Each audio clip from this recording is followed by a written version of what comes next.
On that same subject, Sandra, 4 Venezuelan migrants appearing in an Illinois courtroom today for allegedly robbing and beating a 49-year-old man. It happened last weekend on a CTA Chicago train. It comes, as the city's police say, migrants are committing these crimes in hopes of being sent back to Venezuela.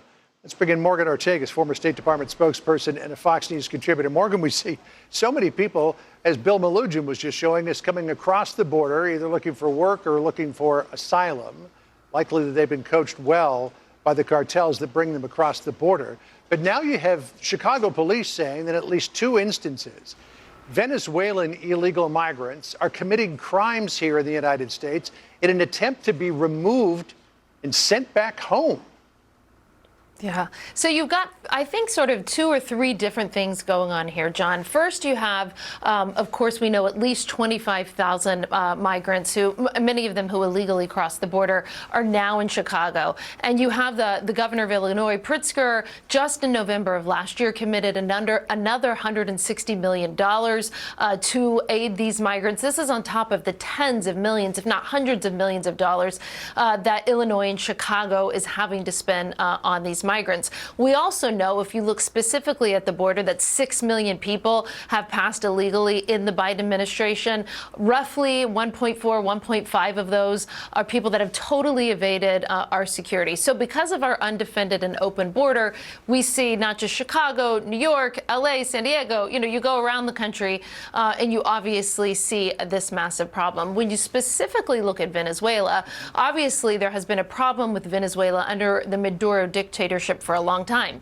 In the Trump administration, we chose to heavily sanction Maduro and his cronies for subverting democracy and really, like I said, taking over the country like a dictator. What did Biden and Secretary Blinken do when they came into the office? Well, no surprise, like they've done everywhere else in the world, John, they loosened up sanctions on Maduro, on Venezuela, because they wanted to dangle in front of him the promise of free and fair elections. Spoiler alert for our audience. They ended up getting the sanctions lifted, and we did not get free and fair elections. In fact, Maduro went on to disqualify his opponent. So we have an administration that pays no attention to Latin America, no attention to South America. They have bad policy on Venezuela and Cuba. They have an open and undefended border, and now they have problems in our city. So what happens globally affects what happens in your city. And one of the biggest problems with these Venezuelans committing crimes trying to get deported back home is that the agreement between the United States and Venezuela is no longer in effect, so they can commit all the crimes they want. They're probably going to get to stay.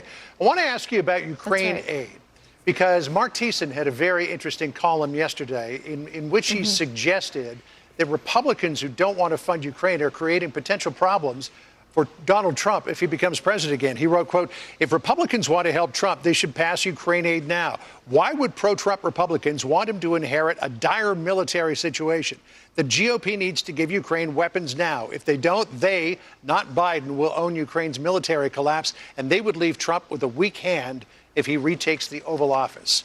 What do you think of that perspective? Well, I like and respect Mark a lot, but I don't agree entirely with that argument.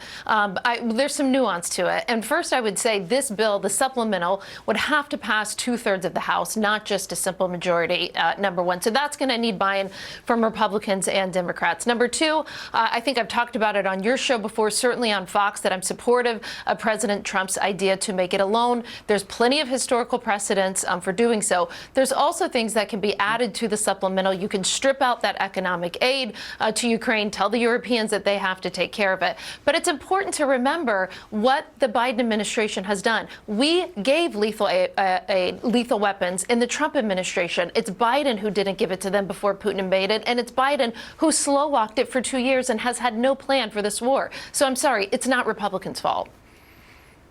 All right. Morgan Ortagus, good to get your perspective. Hope you have a great weekend. Thanks for joining us. Thanks, John.